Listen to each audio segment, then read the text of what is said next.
오늘의 주치 수월 한방병원 권성준 원장 나와 있습니다. 안녕하십니까? 안녕하세요. 네, 수월한방병원 권성준입니다. 네, 반갑습니다. 원장님, 척추 압박 골절 이렇게 제가 소개를 해드렸는데 네. 말 그대로라면 척추가 압박을 받아서 골절이 됐다 뭐 이런 내용이 아닐까 싶은데 네. 일단 그건 우리 생각이고 그렇죠. 네. 이게 자세하게 어떻게 되는 내용인가요? 네, 척추압박 골절은 말 그대로 척추뼈가 위아래 방향에 강한 압력을 받으면서 네. 찌그러지는 골절입니다. 네. 보통 다른 골절처럼 뼈가 금이 가거나 두동강 나는 형태보다는 척추뼈 앞부분이 주저앉듯 높이가 낮아지면서 네. 납작해지는 형태가 많습니다. 그렇군요. 야, 척추가 이렇게 주저앉듯이 네. 납작해진다고 하셨는데 네. 이게 무슨 영화에서 보는 협박 멘트처럼 척추를 반으로 접어버리겠다 이런 악당들이 하는 것처럼 너무 무서운데요. 그래요. 원장님, 이게 척추뼈가 위아래로 압력을 받으면서 금이 간다, 또 골절이 된다고 하셨잖아요. 네. 그러면 주로 어떤 경우에 이런 척추 압박 골절이 발생하는지 그게 좀 궁금합니다. 네. 네, 척추압박 골절은 골다공증으로 뼈가 약해진 상태에서 낙상과 같은 충격이 가해지면서 가장 흔하게 발생합니다. 특히 폐경 이후 여성이나 고령층은 뼈 안에 미세한 기둥 구조 자체가 약해져 있기 때문에 작은 충격에도 쉽게 압박 골절이 생길 수 있습니다. 네. 척추는 원래 체중을 지탱하는 구조물인데 넘어지거나 주저앉을 때 위에서는 중력으로 인해서 체중과 넘어지는 속도만큼 누르는 힘이 작용하고 아래에서는 바닥 충격이 반작용으로 올라오면서 척추에 순간적으로 강한 압박력이 전달됩니다.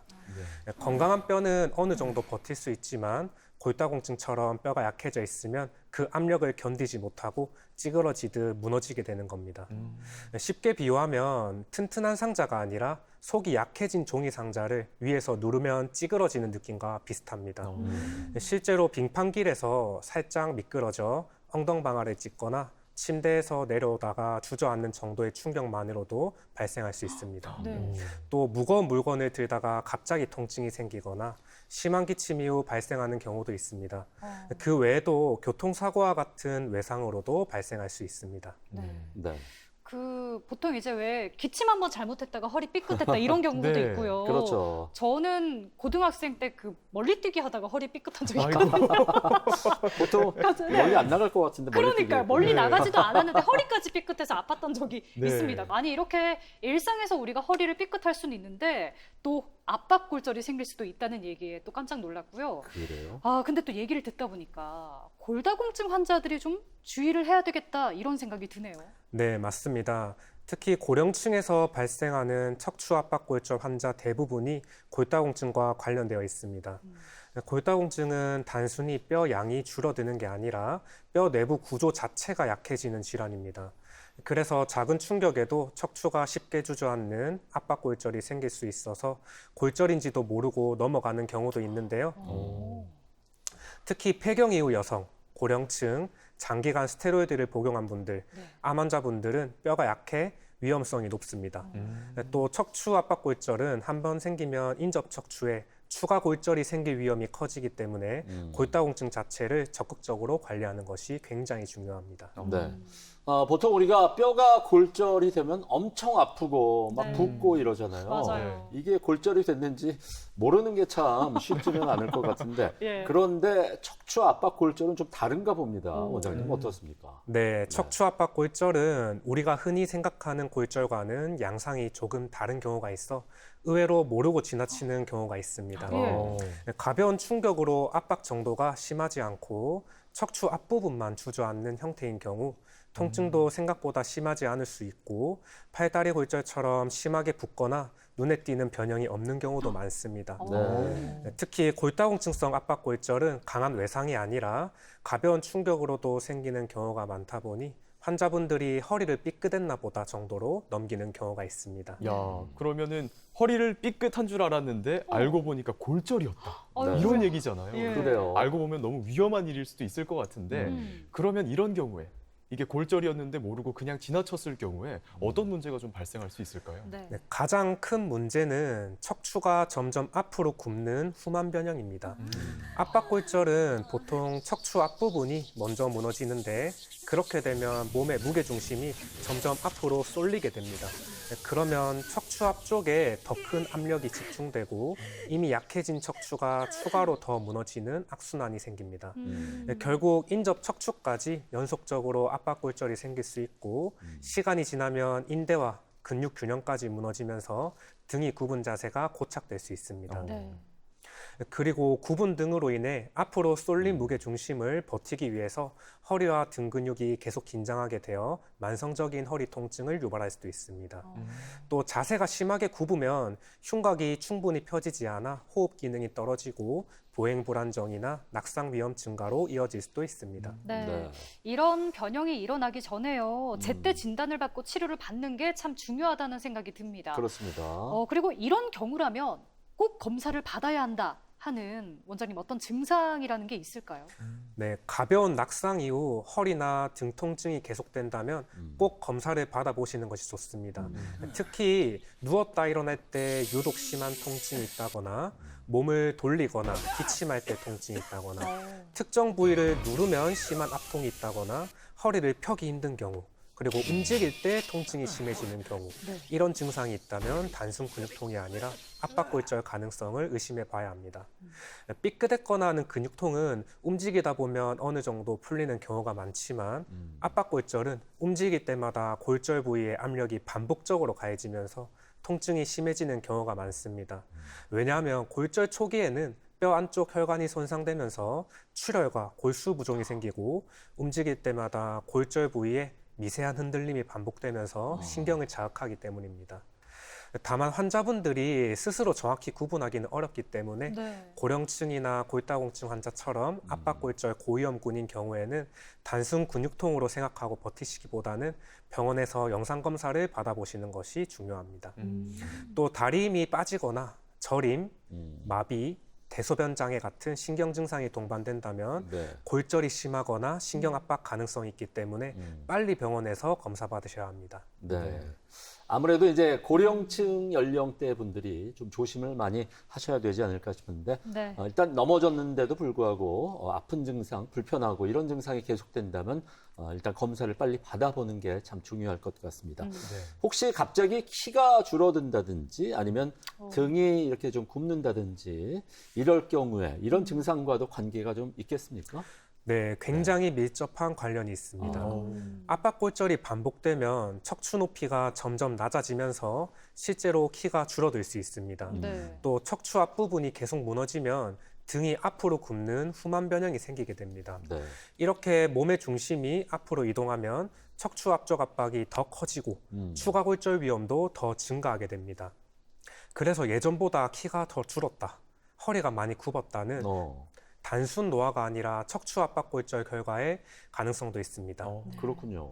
저희 어머니가 곧 칠순이신데 네. 제가 이제 아담하잖아요. 네. 예전에는 어머니를 이렇게 약간 우러러봤는데 요즘 약간 이렇게 어. 눈높이가 좀 맞더라고요. 네. 아, 이렇게 좀 나이가 들면서 키가 줄어드는구나. 엄마한테 효도해야겠다. 약간 이런 생각도 들었는데 네. 나이 때문이 아니라 척추 압박 골절 때문에 그럴 수도 있다는 생각을 하니까요. 이런 증상도 좀 쉽게 넘기면 안 되겠다 그렇습니다. 싶습니다. 네. 네. 사실 키가 줄어드는 것도 예민한 일인데 이 음. 골절까지 있을 수 있다니까 검사 꼭 받아봐야 되겠다 이런 생각이 듭니다. 네. 원장님, 우리가 보통 뼈에 문제가 있어서 병원을 가면 엑스레이 찰칵 찍어가지고 검사를 하잖아요. 그렇죠. 우리가 이 척추 압박 골절이 의심돼서 병원을 찾는 경우에 어떤 검사로 진단을 내리게 될까요? 네.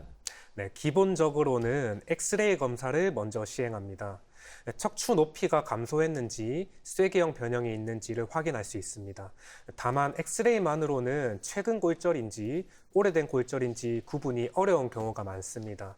특히 골다공증 환자분들은 예전에 생긴 압박골절로 인한 변형이 이미 있는 경우도 있어서 단순 엑스레이만으로 급성골절 여부를 정확히 판단하기 어려운 경우가 있습니다. 네. 그래서 중요한 검사가 MRI입니다. MRI는 골수 부종을 확인할 수 있기 때문에 급성골절 여부를 판단하는 데 굉장히 중요합니다. 급성골절인 경우에 뼈에 골수 부종이 차면서 MRI 영상에서 하얗게 보이게 됩니다. 또 MRI 검사의 중요한 역할 중 하나가 신경 압박 여부를 확인하는 것입니다.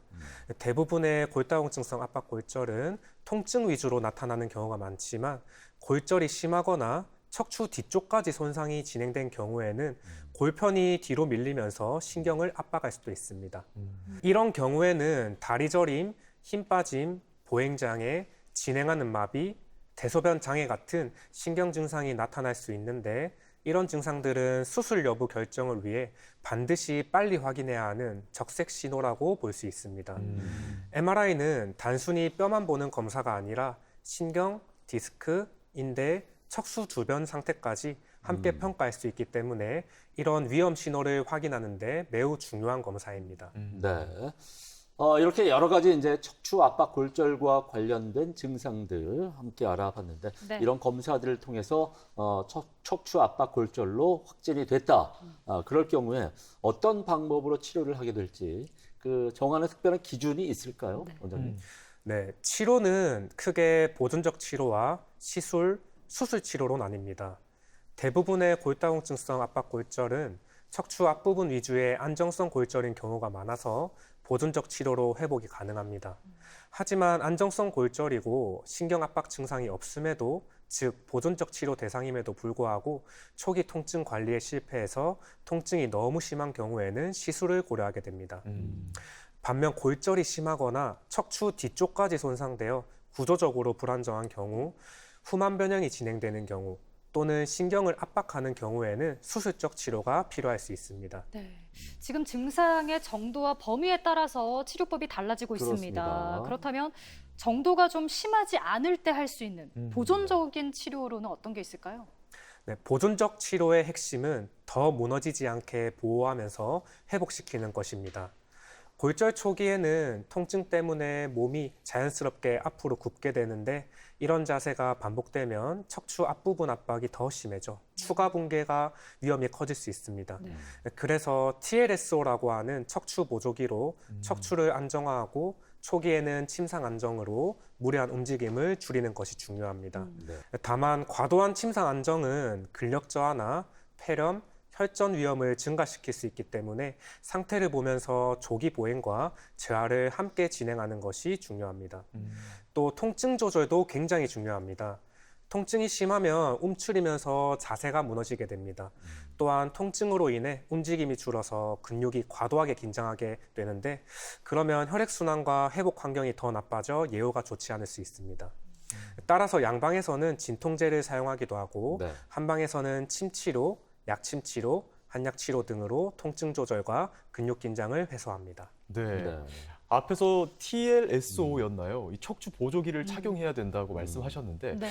첫 번째로요. 왜 착용해야 되는지 궁금하고 네. 두 번째로는 이거를 치료 기간 내내 쭉 착용해야 되는지 세 번째로는 회복 시간이 얼마나 되는지 네. 네. 궁금한 게 참 많습니다. 네. 원장님 좀 세 가지나 알려주시죠. 돼요. 세 가지입니다. 1, 2, 3번입니다. 네, 많은 분들이 척추 보조기를 뼈를 붙여주는 장치라고 생각하시는데 정확히는 척추가 더 무너지지 않게 안정성을 유지해주는 장치에 가깝습니다. 압박골절이 생기면 통증 때문에 자세가 앞으로 무너지기 쉬운데 척추 보조기는 몸을 약간 펴주는 방향으로 지지하면서 과도한 허리 굽힘을 제한해 척추 앞쪽 압박을 줄여주는 역할을 합니다. 또 움직일 때 생기는 미세한 흔들림을 줄여주기 때문에 통증 감소에도 도움이 됩니다. 네. 보통 급성기인 초기 2주에서 4주 정도까지는 통증도 심하고 골절 부위 안정성이 아직 충분하지 않기 때문에 침상에서 잠잘 때를 제외하고 앉거나 서서 움직일 때 대부분 착용하는 경우가 많습니다. 특히 침대에서 일어나는 순간 척추에 압력이 많이 걸리기 때문에 일어나기 전에 누워서 먼저 착용하시고 일어나는 것이 중요합니다. 네. 급성기 이후에는 통증 상태를 보면서 점차 착용 시간을 줄여 나가야 합니다. 급성기 안정화에는 보조기가 도움이 되지만 장기간 과도하게 의존하면 허리 주변 코어 근육들이 약해질 수 있기 때문입니다. 따라서 회복 단계에서는 걷기 운동이나 코어 운동을 병행하면서 점진적으로 척추 보조기 의존도를 줄여나가는 것이 중요합니다. 대개 골절 안정화까지는 약 8주에서 12주 정도를 많이 이야기하지만 연령이나 골다공증 정도, 골절 상태, 그리고 적절한 치료 및 관리에 따라서 회복되는 시간에 차이가 있을 수 있습니다. 네. 자, 이렇게 말씀해 주신 그런 치료 방법으로 치료가 힘들 경우에, 그러니까 정도가 심한 경우가 되겠죠. 네. 이럴 때는 우리가 이제 시술이라든가 수술 이런 방법들을 또 생각을 해봐야 될 것 같은데 어떤 방법들이 있나요? 네, 정도가 심한 경우라고 하면 네. 통증이 심하거나 뼈가 많이 압박되어 구조적으로 문제가 있거나 신경학적 증상이 있는 경우입니다.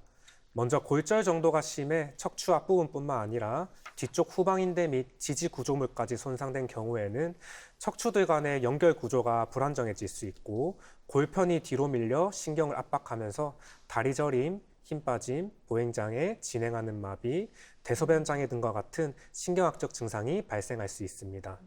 이런 경우에는 MRI 검사를 통해 척추 후방 구조물들의 손상 정도와 신경의 압박 정도를 확인한 뒤 신경을 압박하는 구조물을 제거하는 감압술과 나사와 금속봉으로 골절된 척추와 위아래 척추를 고정시키는 후방 추체 유압술과 같은 수술적 치료가 필요합니다. 반면에 척추 앞부분만 손상된 안정성 골절이면서 신경학적 증상이 없어서 초반 2주에서 4주 정도 보존적 치료를 진행하는 중에 통증이 너무 심해서 움직이기 어려울 경우에는 시술을 고려해 볼 수 있는데 대표적인 시술이 척추체 성형술, 흔히 말하는 시멘트 시술이 있습니다. 시멘트 시술은 무너진 척추체 안에 의료용 시멘트를 주입해서 안정성을 높여주는 시술인데 급성기 통증을 빠르게 줄여주는 장점이 있습니다. 또 다른 시술로는 풍선 성형술, 풍선으로 이제 공간을 확보해서 척추체의 높이와 구조를 어느 정도 복원시킨 뒤 시멘트를 주입하는 방식입니다. 특히 고령 환자분들 중에는 통증 때문에 거의 움직이지 못하는 경우가 있는데 이런 경우 시술을 통해 빠르게 통증을 줄이고 조기 보행을 가능하게 만드는 것이 폐렴, 근감소, 혈전 등 전신합병증 예방에 도움이 되기도 합니다. 네. 다만 시멘트가 들어간 척추 주변으로 하중이 집중되면서 인접 척추 골절 위험이 증가할 수도 있다는 보고들도 있기 때문에 네. 환자 상태에 따라 신중하게 결정하게 됩니다. 그렇군요. 네, 알겠습니다. 네. 그리고 앞에서 보존적 치료를 이야기해 주실 때 이제 네. 한방 치료도 언급을 해 주셨습니다. 네. 침으로 치료하는 방법도 있다고 하셨는데요. 이거는 어떤 원리로 치료를 하는 거예요? 네, 골절 회복에서 중요한 요소 중 하나가 혈액순환입니다. 골절이 생기면 처음에는 혈관 손상과 출혈이 생기고 이후 혈류를 통해 성장인자와 새로운 뼈를 만드는 세포들이 골절 부위로 모이면서 가골이 형성되고 뼈가 붙기 시작합니다. 즉, 골절 회복은 단순히 뼈가 딱 붙는 과정이 아니라 혈관 신생과 세포 재생이 함께 일어나는 과정이라고 볼 수 있습니다. 네. 그런데 압박골절 환자분들은 골절 부위 통증 때문에 몸을 움츠리게 되고 척추 주변 근육이 과도하게 긴장하면서 주변 혈류와 움직임이 감소하게 됩니다. 이 상태가 지속되면 통증이 더 심해지고 자세도 더 무너지면서 악순환이 반복될 수 있습니다. 침 치료는 이러한 과도한 근육 긴장을 완화하고 국소 혈류를 개선해 회복 환경을 만들어주는 치료입니다. 특히 전침 치료는 반복적인 자극을 통해 근육의 펌프 작용을 유도하면서 혈류를 증가시켜 통증 완화와 회복에 유리한 환경을 만듭니다. 네. 또한 약침 치료의 경우 소염 작용과 조직 회복을 목적으로도 병행하기도 합니다. 정리하자면 침 치료가 직접 뼈를 붙인다기보다는 통증과 염증, 근육 긴장을 줄이고 혈액순환을 개선하면서 뼈 유압이 이루어지기 좋은 환경을 만들어주는 치료 원리입니다. 네. 몰랐는데 이렇게 혈액순환이 잘 돼야지 또 뼈가 잘 붙는 거였군요. 네. 이제 골절은 없지만 몸을 좀 움직여야겠습니다. 침도 좀 맞으러 침도 가요. 좀 맞아야 될 것 같아요. 그래요. 침에 대해서 안 그래도 설명을 해주셨는데 그렇다면 이 골절 치료에 도움이 되는 한약은 또 없을까요? 아우. 네, 골절은 잘 먹고 잘 쉬는 게 중요한 만큼 한약 치료는 골절 치료에 중요한 역할을 합니다. 골절 회복에서는 결국 혈류, 염증 조절, 그리고 뼈를 만드는 역할을 하는 조골세포의 활성과 같은 요소들이 중요합니다. 예를 들어 당귀나 홍화 같은 약재는 혈류 개선과 혈관 신생을 도와 손상 부위로 영양과 회복 인자가 잘 공급될 수 있도록 돕는 목적으로 활용됩니다. 유황과 몰약은 염증 반응을 조절하고 통증을 완화하는 데 사용되며 골절 초기 통증과 부종이 심한 경우 함께 활용되기도 합니다. 또 속단, 골세부, 두충 같은 약재는 전통적으로 골절이나 근골격계 손상 회복에 많이 사용되어 왔는데 최근 연구들에서는 조골세포 활성이나 고령성 촉진과 관련된 가능성들도 보고되고 있습니다. 특히 골세포는 이름 자체가 부러진 뼈를 보호한다는 의미를 가질 정도로 골류한 목적에 대표적으로 사용되어 온 약재입니다. 오. 이 외에도 숙지황, 녹용 같은 약재는 골수와 뼈를 보강하는 목적으로 활용되기도 하고, 황기 같은 약재는 회복기 기력 저하나 조직 회복을 돕는 방향으로 함께 사용하기도 합니다. 결국 한약 치료는 단순 진통제 개념을 넘어서 혈류 개선, 염증 조절, 조골세포 활성, 조직 재생 환경 개선 등을 통해 직접적으로 골 유압에 도움을 줄 수 있습니다. 네. 잘 먹고 잘 쉬는 게 중요하다 이런 말씀을 듣고 나니까 생각이 나는데 예로부터 이제 뼈가 골절이 됐다 이럴 경우에 우리가 흔히 이 보양식을 많이 챙겨 먹게 됩니다. 네. 예를 들어서 뭐 사골 같은 거 푹 고아서 우려 먹고 네. 많이들 그러시잖아요. 네. 맞아요. 네. 또 생선회를요, 네. 뼈를 통째로 먹는 게 좋다고 드시는 분들도 계시더라고요. 어머나 세상에. 새꼬시 회로. 그러니까요. 네, 네. 그런 경우도 맛있겠는데요? 있는데. 원장님 어떻습니까? 이 실제로 골절 환자의 회복을 돕는 그런 우리 주변의 음식들 그런 것들이 있나요? 네, 골절 회복의 가장 중요한 영양소는 단백질과 칼슘입니다. 많은 분들이 뼈를 단순 칼슘 덩어리라고 생각하시는데 실제로는 콜라겐이라고 하는 단백질 구조 위에 칼슘이 붙는 형태입니다. 네. 비유하자면 단백질이 철근 역할을 하고 칼슘이 콘크리트 역할을 한다고 이해하시면 쉽습니다. 네. 그래서 고기, 생선, 계란, 두부 같은 양질의 단백질 섭취가 굉장히 중요합니다. 네. 특히 고령층에서는 식사량 자체가 줄어서 단백질 부족이 흔하기 때문에 더 신경 쓰셔야 합니다. 칼슘이 풍부한 음식으로는 우유, 치즈, 요거트 같은 유제품과 멸치, 뱅어, 전어 같은 뼈째 먹는 생선, 그리고 시금치, 브로콜리, 케일 같은 녹색 채소가 있습니다. 네. 무엇보다도 골절 회복은 특정 보양식 하나에 집착하기보다는 충분한 영양과 균형 잡힌 식사가 꾸준히 유지되는 것이 가장 중요하다고 볼 수 있습니다. 아니 저는 요즘 좀 햇볕이 따갑길래 네. 꽁꽁 싸매고 다니고 막 선크림 엄청 많이 바르고 다녔는데 비타민 D라도 좀 잘 먹어야겠다 이런 생각을 그래요. 하고요. 네, 네. 이렇게 도움되는 게 있다면 또 방해되는 것들도 있겠죠, 당연히. 그렇죠. 원장님, 골절 환자가 좀 피해야 하는 것 어떤 게 있을까요? 네, 대표적으로 흡연과 과음이 있습니다. 흡연은 혈관을 수축시키기 때문에 골절 부위 혈류를 떨어뜨리고 산소 공급을 방해합니다. 이는 결국 조골세포 활성을 저해시키고 뼈 유압 환경이 나빠질 수 있습니다. 알코올 역시 조골세포 기능을 억제하고 균형 감각을 떨어뜨려 낙상 위험을 높일 수 있습니다. 또 과도한 카페인이나 나트륨 섭취는 칼슘 배설을 증가시킬 수 있고 탄산음료는 인과다 섭취 문제와 연결될 수 있어서 주의가 필요합니다. 네. 이렇게 그 척추 압박 골절의 예방법까지 함께 알아봤습니다. 마지막으로 시청자분들을 위해서 당부의 말씀을 좀 부탁드릴게요. 척추 압박 골절은 초기에 잘 관리하시면 대부분 안정적으로 회복할 수 있지만 방치하게 되면 등이 굽는 척추 변형과 추가 골절, 그리고 만성적인 허리 통증으로 이어질 수 있습니다. 따라서 조기 진단을 바탕으로 초기 안정과 고정, 통증 조절, 그리고 골다공증 관리가 굉장히 중요합니다. 또 척추 압박 골절은 경우에 따라 심한 통증으로 나타나기도 하지만 특히 고령층이나 골다공증 환자분들은 단순 허리 통증이나 삐끗한 정도로 생각하고 지나치는 경우도 있습니다. 네. 따라서 가벼운 낙상 이후 통증이 계속되거나 누웠다 일어날 때 유독 심한 통증이 있다면 단순 근육통으로 넘기지 마시고 꼭 검사를 받아보시길 바랍니다. 네, 이렇게 해서 지금까지 척추 압박 골절의 원인과 증상, 치료법까지 자세히 알아봤습니다.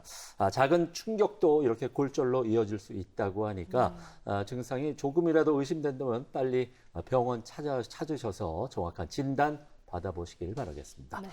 지금까지 도움 말씀에 수월 한방병원 권성준 원장께서 수고해 주셨습니다. 감사드립니다. 고맙습니다. 네. 그리고 두 분도 수고 많았습니다. 건강하세요. 네.